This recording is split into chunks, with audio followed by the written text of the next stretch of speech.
ایک ایسا میدان جہاں اربوں انسان کھڑے ہوں گے، لیکن ایک شخص ایسا ہوگا جسے فرشتے گھسیٹتے ہوئے لائیں گے۔ اس کا جرم، اس نے اپنی زبان سے وہ لفظ نکالے تھے جنہوں نے گھر اجاڑ دیے، فتنے کھڑے کیے اور لوگوں کی عزتیں اچھالیں۔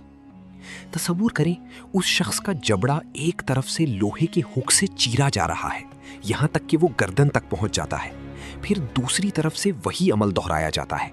ابھی ایک طرف کا زخم ٹھیک ہوتا ہے تو دوسری طرف دوبارہ وہی عذاب شروع کر دیا جاتا ہے۔ کیا آپ جانتے ہیں یہ ہولناک منظر کہاں کا ہے؟ یہ وہ منظر ہے جو کائنات کے سب سے سچے انسان حضرت محمد صلی اللہ علیہ وسلم نے معراج کی رات اپنی آنکھوں سے دیکھا تھا۔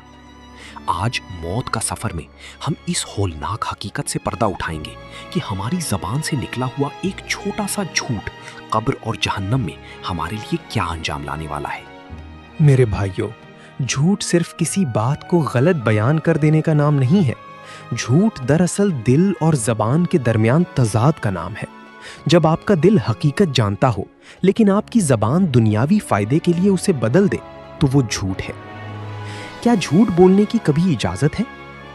اسلام سچائی کا دین ہے، لیکن انسانی جان اور رشتوں کی حرمت اتنی بڑی ہے کہ اللہ کے نبی صلی اللہ علیہ وسلم نے صرف 3 مخصوص صورتوں میں جھوٹ کی گنجائش دی ہے۔ صلح کروانے کے لیے، اگر 2 مسلمانوں یا 2 گروہوں کے درمیان دشمنی ہو اور جھوٹ بولنے سے ان میں صلح ہو سکتی ہو تو وہاں خیر کی بات کہنا جائز ہے۔ میاں بیوی کے درمیان، گھر کو ٹوٹنے سے بچانے اور آپسی محبت بڑھانے کے لیے ایسی بات کہنا جس سے رشتہ محفوظ رہے۔ جنگ کے دوران دشمن کو دھوکہ دینے کے لیے، کیونکہ جنگ ایک چال ہے اور اس سے ہزاروں مسلمانوں کی جان بچائی جا سکتی ہے۔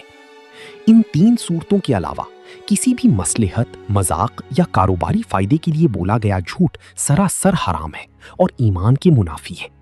جھوٹ کی حقیقت کتنی بھیانک ہے، اس کا اندازہ صحیح بخاری کی حدیث نمبر 7047 سے لگائیں۔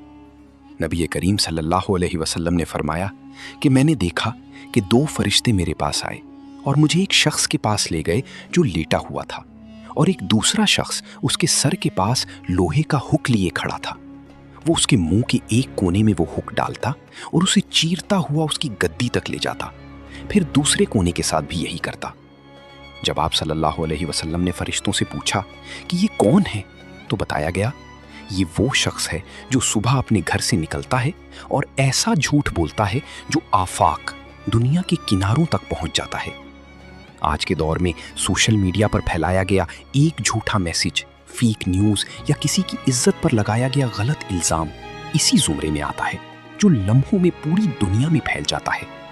صرف عام لوگ ہی نہیں بلکہ وہ لوگ جو اپنی زبان کی طاقت سے لوگوں کو گمراہ کرتے ہیں، ان کا انجام اس سے بھی زیادہ لرزہ خیز ہے۔ حضرت انس بن مالک رضی اللہ تعالی عنہ سے مروی ہے کہ معراج کی رات آپ صلی اللہ علیہ وسلم کا گزر ایسے لوگوں پر ہوا جن کی زبانیں اور ہونٹ آگ کی قینچیوں سے کاٹے جا رہے تھے۔ جبرائیل علیہ السلام نے بتایا، یا رسول اللہ، یہ آپ کی امت کے وہ مقررین ہیں جو لوگوں کو تو نیکی کا حکم دیتے تھے مگر خود کو بھول جاتے تھے اور اللہ کی کتاب میں جھوٹ سے کام لیتے تھے۔ امام ابن جوزی رحمۃ اللہ علیہ نقل کرتے ہیں کہ ایک شخص نے محض چند روپیوں کے لیے ایک بیوہ کی زمین ہتھیانے کے لیے عدالت میں جھوٹی گواہی دی۔ جب اس کی موت کا وقت آیا تو اس کی زبان کتے کی طرح منہ سے باہر نکل آئی۔ اسے دفنایا گیا تو قبر سے ایسی بدبو اٹھی کہ لوگ وہاں کھڑے نہ رہ سکے۔ خواب میں دیکھا گیا کہ اس کے منہ میں بڑے بڑے کالے بچھو گھس رہے ہیں، اور وہ چیخ رہا تھا، میری زبان نے مجھے تباہ کر دیا، کاش میں گونگا ہوتا لیکن جھوٹ نہ بولتا۔ قرآن پاک میں اللہ کا فرمان ہے، لعنت اللہ علی الکاذبین، آل عمران 61، یعنی جھوٹ بولنے والوں پر اللہ کی لعنت ہے۔ نبی کریم صلی اللہ علیہ وسلم سے پوچھا گیا، کیا مومن جھوٹا ہو سکتا ہے؟ آپ صلی اللہ علیہ وسلم نے فرمایا، نہیں۔ موطا امام مالک، یعنی ایمان اور جھوٹ ایک دل میں جمع نہیں ہو سکتے۔